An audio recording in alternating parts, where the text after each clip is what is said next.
ठीक है। मैं एक बात बोलूँगा कि जहाँ भी कंपाउंड इंटरेस्ट से आप क्वेश्चन देखें और उसमें 3 साल का हो कंपाउंड इंटरेस्ट अगर पूछ रहा है, तो आप क्या करेंगे ना, उसे लास्ट में सॉल्व करें, क्योंकि वो बहुत टाइम कंज्यूमिंग होता है। जैसे ये पहला क्वेश्चन है, चलिए शुरू करते हैं। कह रहा है कि एक आदमी 22,800 में 12.5% इंटरेस्ट पे कंपाउंड इंटरेस्ट ईयरली, इस बात को याद रखिएगा, ईयरली बोल रहा है कि हाँ फेयरली बोल रहा है कि क्वार्टरली बोल रहा है, ठीक है। तो ये ईयरली कंपाउंड इंटरेस्ट 12.5% पे फ्रिज को ख़रीदता है 22,800 में। तो कह रहा है कि पहले साल के एंड में उसने 8,650 रुपये पे कर देते हैं। फिर उसके बाद सेकेंड ईयर के एंड में 9,125 पे कर देता है। तो आखिरी साल जो थर्ड ईयर है उस एंड में वो कितना बाकी पे करेगा, ये पूछ रहा क्वेश्चन, ठीक है। तो चलिए सॉल्व करते हैं इसको फ्रेश पेज पे। तो यहाँ मैंने हम प्रिंसिपल यहाँ पे ले लिया, तो पहले साल का हम देखेंगे इंटरेस्ट कितना होगा।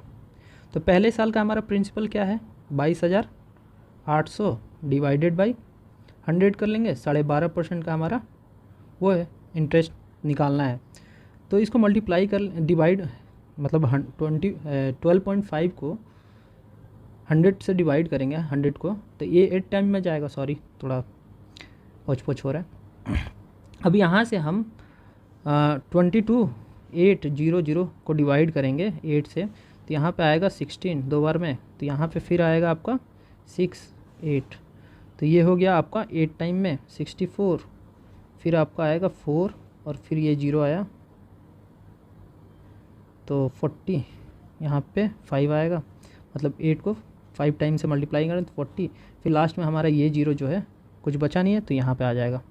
तो हमारा इंटरेस्ट कितना निकल के आया, 2,850, ठीक है। ये पहले साल का इंटरेस्ट है, तो ये भी हमारा प्रिंसिपल में ऐड हो जाएगा। हाँ, एक कॉन्सेप्ट आप लोगों को बता रहा हूँ, कंपाउंड इंटरेस्ट में याद रखिएगा, इस पे हो क्या होता है कि एक साल के बाद जो इंटरेस्ट निकलता है वो ऐड हो जाता है प्रिंसिपल में, और नेक्स्ट ईयर जो होता है प्रिंसिपल वो इंटरेस्ट के साथ हो जाता है। मतलब कंपाउंड इंटरेस्ट पे भी इंटरेस्ट लगता है, ठीक है। जैसे सिंपल इंटरेस्ट है, उस पर सिर्फ और सिर्फ इंटरेस्ट होता है। जैसे 10,000 का इंटरेस्ट 10% हुआ, तो अगले साल भी उसका 10% लगेगा। लेकिन इसमें क्या होता है, आपका 10,000 का 10% हुआ, फिर उसके अगले साल भी वो 10% जो निकला है वो प्रिंसिपल में ऐड होके फिर उस पर 10% लगेगा। तो कंपाउंड इंटरेस्ट पे इंटरेस्ट लगता है, इस बात को याद रखें। तो यहाँ इसीलिए हम इंटरेस्ट यहाँ पे ऐड करेंगे। तो हमारा सेकेंड ईयर का प्रिंसिपल कितना हो गया, P = 22,800 प्लस हमारा इंटरेस्ट जो निकला वो ऐड कर लेते हैं 2,850। अब यहाँ पे फर्स्ट पेमेंट कर रहा है 8,650, तो ये हमारा कितना आएगा, ये करेंगे तो 25,650 आएगा।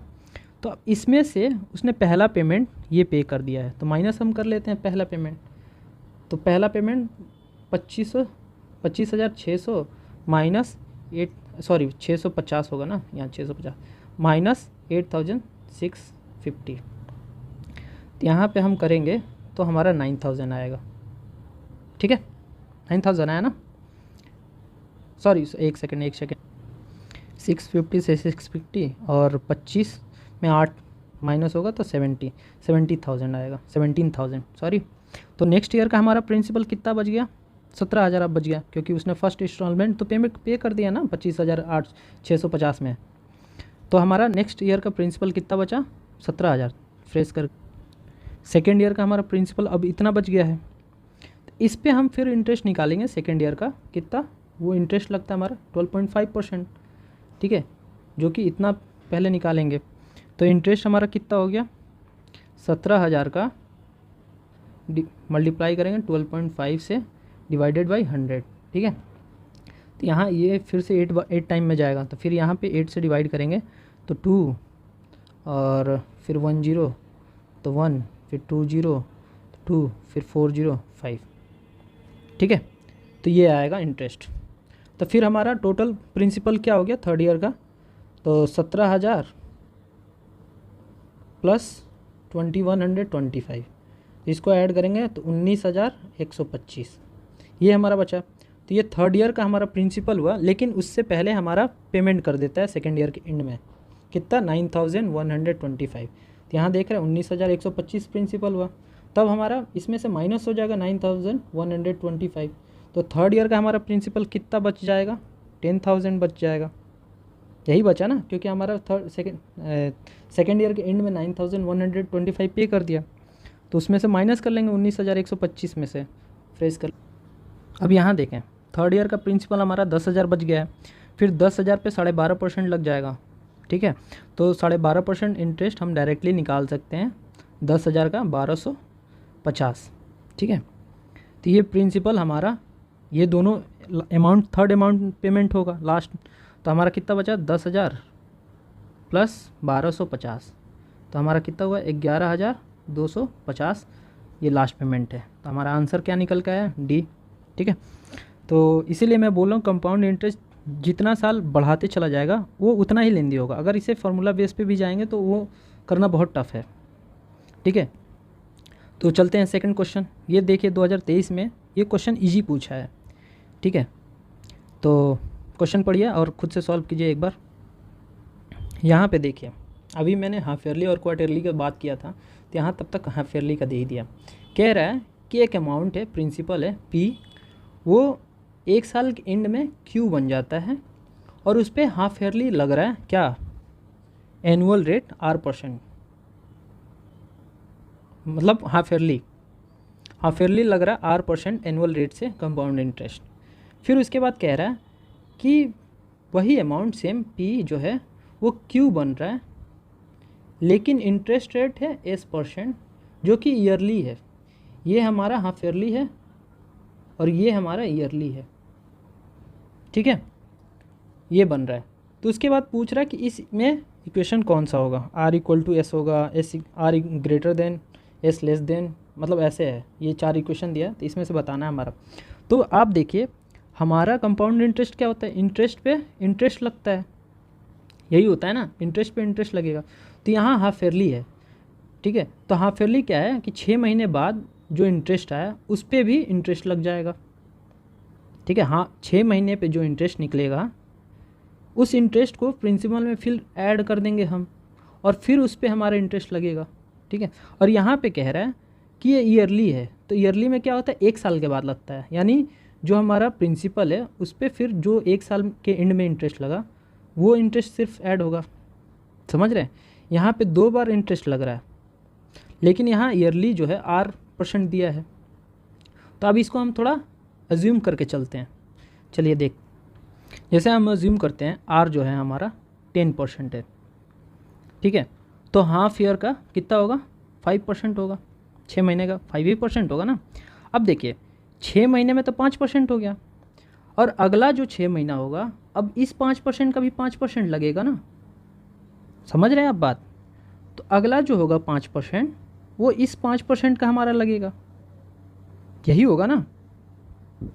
तो हम 5% का 5% निकालेंगे तो कितना होगा, तो यहाँ पे 0.25% आएगा आप, ठीक है। निकाल के भी दिखा दे, 5/100 × 5, 5% का 5%, ठीक है। तो यहाँ से निकालेंगे आप, तो 5 से 5 25, 4 1/4 आया, यहाँ देख रहे हैं 0.25 आ जाएगा। 1/4 का क्या होता है 0.25, इतना % और ऐड हो जाएगा, ठीक है। तो हमारा पहले हाफ ईयर का 5% हुआ, फिर अगला 5% लगेगा और इसमें क्या होगा 0.25% और ऐड हो जाएगा। तो ये हमारा कितना आया 10.25% हुआ, ठीक है। P जो है R% के हिसाब से हाफ ईयरली जो है वो क्यू बनता है, तो उसमें टोटल इंटरेस्ट कितना लगा 10.25%। तो हमारा S जो है 10.25% होगा, तभी तो क्यू बनेगा ना ईयरली, आप समझे। जैसे यहाँ पे हाफ ईयरली में लग रहा है जैसे 10% हुआ, तो 5% हमने एज्यूम कर लिया कि हाफ एज्यूम, जैसे हमने R को एज्यूम किया 10%, तो हाफ ईयरली हमारा 5% हुआ, ठीक है, आधा साल का। तो उस 5% का भी अगला हाफ ईयरली में, मतलब अगला हाफ ईयर में 5% लगेगा, वो हमारा निकल गया 25%, तो वो भी तो हमारा ऐड हो जाएगा ना। तो अगला हाफ ईयर का 5% प्लस पिछला हाफ ईयर का 5%, और उस पे भी उस 5% का भी 5% हो गया हमारा 0.25%, तो ये हमारा 10.25% हुआ। तो यहाँ पे टोटल इंटरेस्ट लग रहा है। तो यहाँ पे एस जो है हमारा 1 साल में एक ही लग रहा है, तो उसको कितना होना पड़ेगा 10.25%, क्योंकि हमारा प्रिंसिपल और फाइनल अमाउंट दोनों सेम है। तो यहाँ से एस जो है हमारा वो 10.25% है और आर जो है हमारा वो 10% है, ये निकल के आता है। तो यहाँ से एस ग्रेटर देन आर है, तो हमारा आंसर क्या हो गया, हमारा आंसर हो गया सी। ठीक है, सिंपल है, आप सोच के कीजिएगा। ये